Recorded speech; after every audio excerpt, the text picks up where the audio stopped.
Greetings, empowered investors. Thank you for joining me today. A big concept for today and a big thought for today. I saw this point made the other day in one of my newsletters, and it says, get your dopamine from action. We all now, in the era of social media, understand how dopamine works and how that's the little high we get from doing certain things, and how casinos manipulate our dopamine and social media websites manipulate our dopamine receptors to make us do more of what they want. And that can definitely be dangerous. But here is a good concept. Get your dopamine from action rather than getting it from information gathering. Okay? Dopamine from information gathering is a dangerous drug. Your entire life will change the moment you stop looking for more information and you start acting on the information you already have. Look, I don't have to tell anybody, but we all know, whether we admit it or not, that life and the rewards of life and all the good things belong to those who take action, and that there is literally wisdom in action. And I don't mean that like a cliche. I mean that like a fact. There is wisdom in action. Life is on-the-job training. We will never have all the information before doing anything. We got to just go out and do it and learn as we go. That's just the way the world works. But we are always here to support all of you empowered investors in taking action. So reach out to our team. Of course, you can do that at 1-800-HARTMAN. Just press 2, extension 2. You'll get with our investment counseling team, and they can help you with your action plan. All right. So let's look at some appreciation rates. And this is for a 10-year period from 2014 to 2024. All of this data, remember, always varies a little bit depending on the survey. And this is purchases, and this is the FHFA House Price Index, HPI survey. Okay, it's seasonally adjusted, and it's nominal comparing Q2 data, so the second quarter data of each year. Now, you see how that could skew things, right? What if you compared the first quarter or the last quarter data, right? That would change the numbers, because we all know that in most places around the country, the second quarter is when real estate is the most active. I would always say, when I was in traditional real estate, my busiest month was always April. April was the month where I made the most money. And the other months were all right, but April was definitely the busiest month. So this is Q2 comparisons. And I just want to point that out, because when you look at different surveys and you look at different time frames, everything can change a bit. It won't change too dramatically, but it will definitely change a bit. So back to second quarter of 2014, 4.7% appreciation. We saw that about the same, 5.1% 2015, 5.4% 2016, and then it goes up a little bit, 2017 and 18, probably the Trump bump from the first Trump term, 6.2%. Then it calms down a little bit in 2019. Remember, that was right before COVID. 2020, 5.7%, and then it is off the charts, where we see appreciation in 2021 at 17.4%. when all of the doomers and the crash bros said the sky was falling, but they were completely wrong, and they caused lots of people to miss out on incredible opportunities during the COVID era. And then the following year, 2022, over 17% appreciation. Then it calms down. We see prices have gone way up. Housing affordability is not good, and interest rates go up. 2023, only 3.2%, and then last year, 5.7%. And this year, we're going to be lower than that. I'm going to call that early. We're only halfway through the year, but I think we will be significantly lower than 5.7% this year, okay? But again, keep your eye on the ball. Don't make this all about prices. I know the crash bros and the doomers always talk about housing prices, but what they forget is that income property is this beautiful multidimensional asset class, the most historically proven asset class in the entire world, and the most tax favored asset class in America. And it is about yield. more than price appreciation. But hey, that price appreciation, it is the frosting on the cake. And sometimes that frosting can be wonderful and delicious. We all know that. So let's talk about renters and why it is so hard for renters to afford not only rent, but to afford to buy a house and exit the renter pool and enter the owner pool.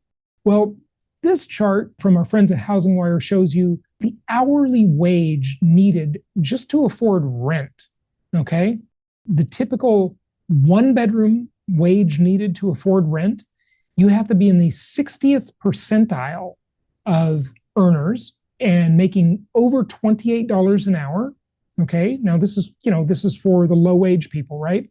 To afford a one bedroom rent. And if you want a two bedroom, you've got to be in the 70th percentile. And that means you got to be earning almost $34 an hour to just afford two bedroom rent, not to be able to save a down payment, sock lots of money away, and then qualify for a mortgage and buy a house. So it just shows you we've got this situation. And listen, I don't think this is good.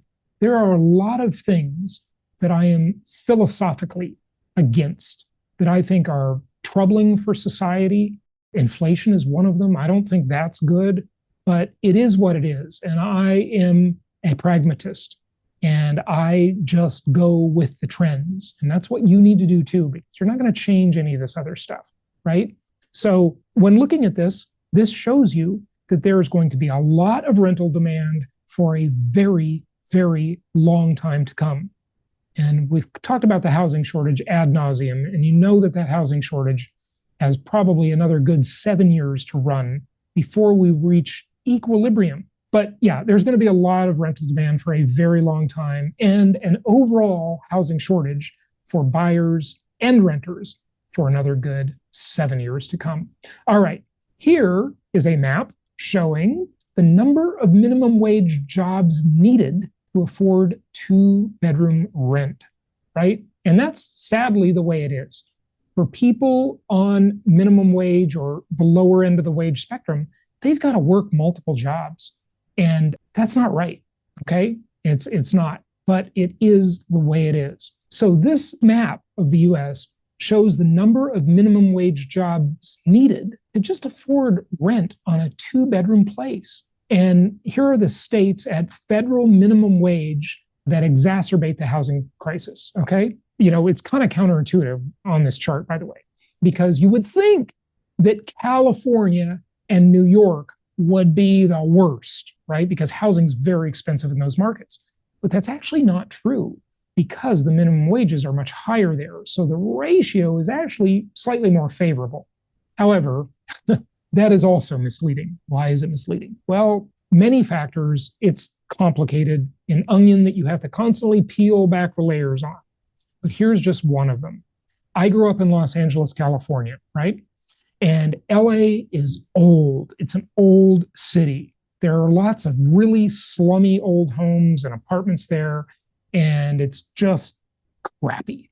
And in LA, you could get a two-bedroom place, but it would be a dump compared to a nice, newer Class A two-bedroom apartment that you might get in Dallas or Houston or, well, I don't want to say Miami because that's too expensive, but, you know, some middle market of Florida, like, you know, Tampa. Tampa's even expensive now, right? But you get the idea, right? You've got newer properties there. So it is complicated, of course, but the concept is the same. And it just shows to Goya that if you want to be able to afford anything, it is a struggle. It is a real struggle. So how can you help, right? As a real estate investor, you know, the typical unaware person would say, oh, you real estate investors are making housing more unaffordable by buying up all the properties. No, that's just elementary school stupidity, right? Those people don't get it. As a real estate investor, what are you doing? Say you buy a new property. Say you go to your favorite website, jasonhartman.com, and you click on the properties page and you find a property there that you want to buy. And it's $350,000 single family home in one of our markets. You reach out to us, an investment counselor helps you, you buy the property. What have you just done there? You didn't take a property away from the renter.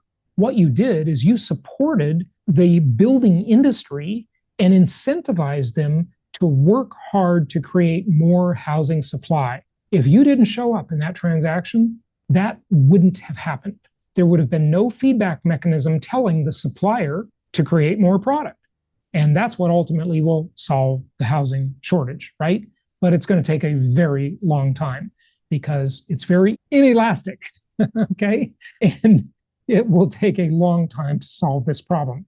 So as an investor, supply housing to the marketplace that desperately needs the housing. Okay, all right. So here are some inventory stats. And what's interesting here and why I wanted to show you this is that this is according to NAR, the National Association of Realtors. This is their inventory stats, right? You know, for those of you watching on video, you see this chart, but they just say that inventory decreased to 1.53 million units in June from 1.54 million the previous month. So inventory is going down slightly. It's being absorbed by buyers, right? Or people that just don't sell their home, take their home off the market, whatever. But what you can see is overall during the Great Recession and for quite a while after, inventory was extremely high. In fact, right now, we have some of the lowest inventory levels except for that really low point in early 2022. During the COVID era, there was just no inventory. But inventory historically is still extremely low. And this chart goes back to 1999. So good 26 years of inventory here. Now, I have shared with you many times over the years that I don't like the NAR statistics because they measure inventory differently. And these homes that they show as inventory are actually not available to buy necessarily. Many of them aren't because they are pending sales or they are contingent sales. And what we want is only active listings. Those are actually the properties you can buy today. So we go to Altos and Housing Wire for that data, and we see that we have just slightly over 800,000 homes for sale in the United States. Still very low, historically speaking, but 30% higher than last year. Always ask yourself, compared to what? Are we comparing to 1 year ago, or are we comparing historically to, many years? And you'll see that inventory is still historically very low. Use either method of counting inventory you want or other methods. Just always compare apples to apples and make sure you are comparing it to the same survey. So if you're looking at 2015 compared to 2025, you want to see the inventory in the same survey. So you've got an apples to apples comparison. Don't jump from one to the other because then it will just give you wrong information and you could make wrong decisions with wrong information. And the other thing, be sure to join us for our upcoming masterclass, the second Wednesday of every month, jasonhartman.com/Wednesday for our monthly masterclass that's totally free. And also talk to our investment counselors or go to jasonhartman.com in the properties page and check out our notes. If you'd like to be a short-term lender, we've got some great opportunities for you to earn 10 to 12% on your money. Very secure, high equity properties. Those should be great. So check them out. A lot of our clients are just kind of looking to park money because I know real estate's kind of boring right now. It's not too terribly exciting, right? And so some people are just looking to park some money on the sidelines, and the notes are a great way to do it because it's very short term and high equity and very high yield, 10 to 12%.